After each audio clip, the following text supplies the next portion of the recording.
Arangkada na! DYAB Kapamilya Run 2015. Ako si Hazel Busa, member sa Latang Runners ug sa Hard Multisports. Nag-imbitar ninyo sa pag-apil sa DYAB Kapamilya Run karong June 14, 2015. Managanta sa 21K, Half Marathon, 10K ug 3K Fun Run. Parehistro na ta! DYAB Kapamilya Run 2015. 30 minutos na pasado alas 6 sa buntag ug pahinumdom ninyo sa atong pulso karong buntaga unsa imong gustong eleksyon sunod tuig, mano-mano o automated, pikos o manual. Good morning. Good morning. Yes. Hello? Yes, ma'am.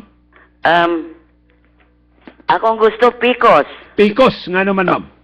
Ay nakasuhay man ko kay gaserve ko eskwelahan ang eleksyon. Hangtod man sa buntag ming inihap ni ana di mamimahuman. Ang mano-mano. Ang mano-mano. Unsa may nakadugay, ma'am? Kanang pag-ihap ba daghan man kaayong mo ko Andres imong buko-buko nga magtan-aw magbasa ako usually. Gitarong ba nimo basa? Ako maginagbasa kay ako may chairman. Unyang marong spelling, ma'am, saon na ninyo? Ako anong lang na ang sound do naman na amnas anang instruction. Basta po parihalag. O pareha, ingon ni ana. Pero nahitabo man lang na ato pag vice president ni Unya, operation sa watcher sa pikas? ang magkuan sila mga watcher diha, sila'y magsabot. Sila magalis. Oo. Pero pait kay tanan atong hitabo kay karon pa man ko nakasuway og butar nga Unsa may niagi kinadak sa ang tikos. lalis sa mano-mano, Mrs. Rodriguez, nga imong nasaksihan? Ay katong dito ko kuan naka-serve mo kus bantayan og kadiyot ba? Oo. Dito man maglalis mga kuan man mga tawo to isog hadlok ni kuadto kay Oo. ako matoy chairman. Sa may naggilalisan? Kanang spelling.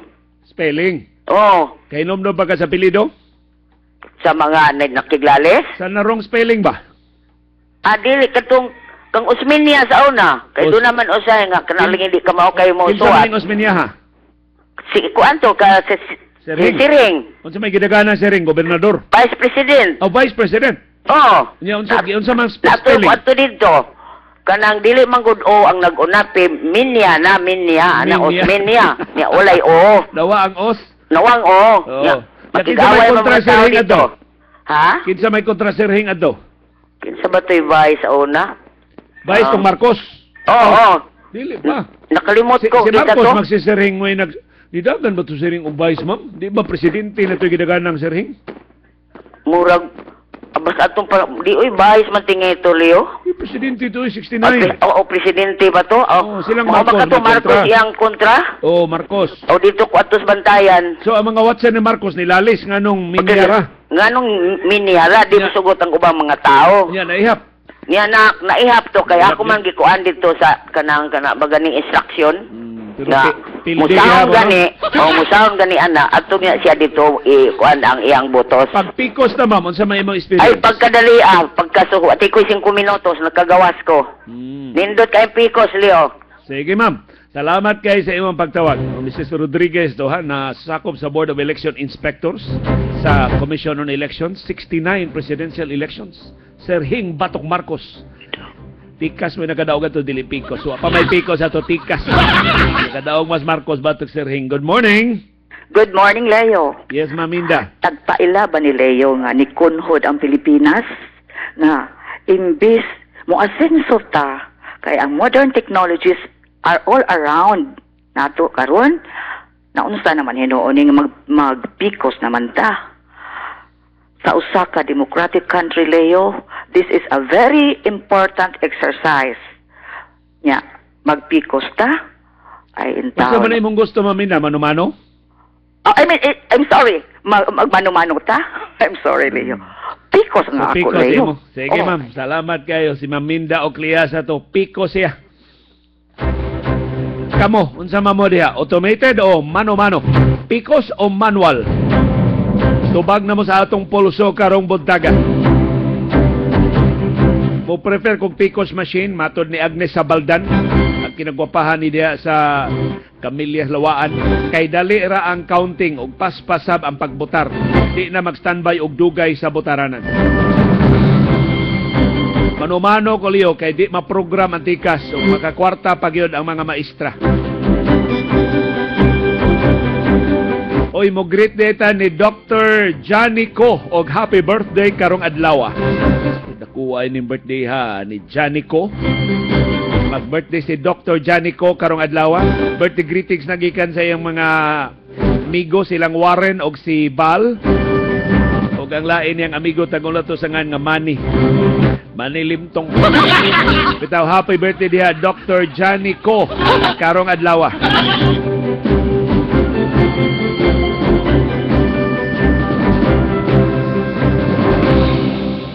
35 minutos na pasado alas 6 sa buntag, akong helper, biyuda, dunay 4 ka anak.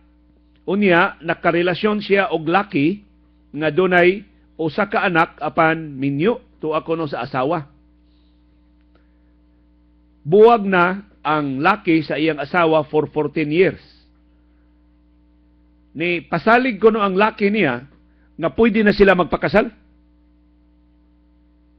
Tinuod ba nga gialaw na sa balaod nga magpakasal sila? Kay 14 years na sila nakabuwag, bisag wa pa maanol ang ilang kasal? Ang umaabot nga abogado si DX Lapid mo itong patubagon. Ani, pwede ba DX? Separation, na-separated na sila 14 years, wa maanol ang kasal, pero in love man sila sa usag-usa. Dili mahimo. Di gyapon. Kinahanglan gyud og decision yun sa korte. Nga annulled sila. Pero ang asawa ko no DX, na naman sila yung kapuyo. Di gyapon pwede. Puyo-puyo lang. Puyo-puyo lang sila. Gastuhan ko nila ng annulment yun. Pili minimum gasto any DX? Around 150 to 200,000. Mao na pait. So di na lang. 9 months to 1 year. Mao na magpuyo-puyo na lang pertin gato dako adi gastos annulment. Ako ay dako layo. Uy, annulment nga libre? DX? Pwede og na kay kaila abogado pero ang gasto sa korte na po'y bayaran ng lay. Pila may natay filing fee na? Dila ko swito sa docket fees Leo. Kung pila ilang docket fees karon. Pero mo ni average sa 100 to 150,000. Mauna siya. Leo. Kwartaha, Kay mo bayad pa man po kaliyo sa kuan kaning ang usually man gud nga grounds ana psychological incapacity. Amo bayad pa ka sa psychiatrist. Oh. So mao na ang among tubag sa pangutana dili pwede magpakasal hangtod maanular ang kasal. Bahalang nag-ipon na ning duha, dili maanular at kung dili maanular ang kasal, why kasal nga mahitabo. Gawas kung mamakak mos pare. Lain na sa nagsa kung inyong itago inyong tinuray nga mga estado.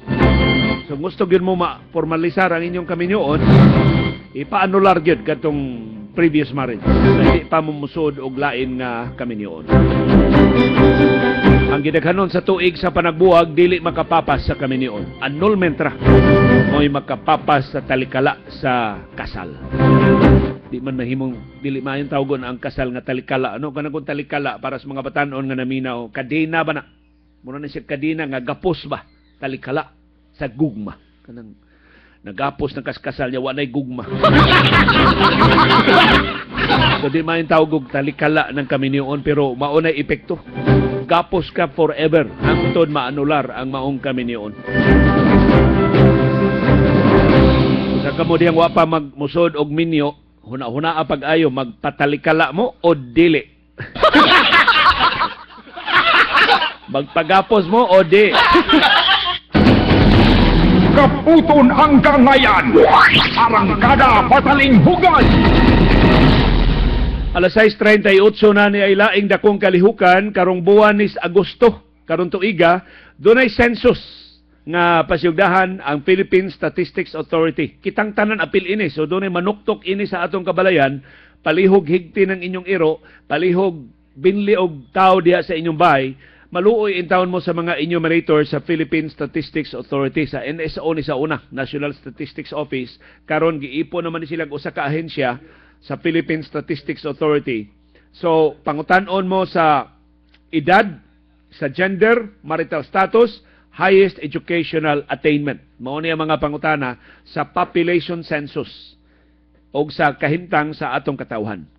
Na ang bagulbol gid in taon sa mga enumerators kana jo mga iro, kana mga bahay bitaw nga dunay mga iro kay gumagukdan silang iro, mapaakan in taon ni mga enumerator sa iro. Unya kana gyung way tao sa bay. Kay karon gud tibok adlaw nan trabaho ang tanan, ng eskwela ang mga bata, way tao diha sa bay. So kung mahimo lang sa buwan lang sa Agosto, binla na tog tao diha be nga makatubag sa mga pangutana sa taga-census. O in fairness sa mga enumerators, maningkamot sa gini sila.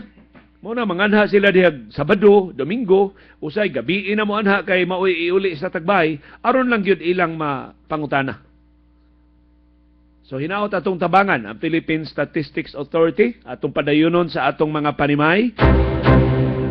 Of course, atong pangayuag ID kay tiyalig akyat bahay na magpasensus-sensus lang. Nani sila yung mga IDs, kini yung mga enumerators sa Philippine Statistics Authority. Magpahigayon sa nasudnong census karong Agosto 2015. Ang pagpahigayon ni sa 2015 Census of Population o PopCen 2015. Mao yung programa sa Philippine Statistics Authority o nakinahanglan ni sa tabang natong tanan. Kay kung di ta magpa-census, unsa may kasayuran nga ilang mahipos.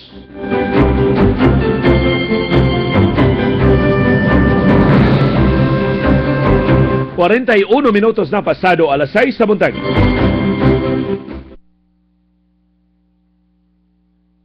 From Luzon, Visayas to Mindanao,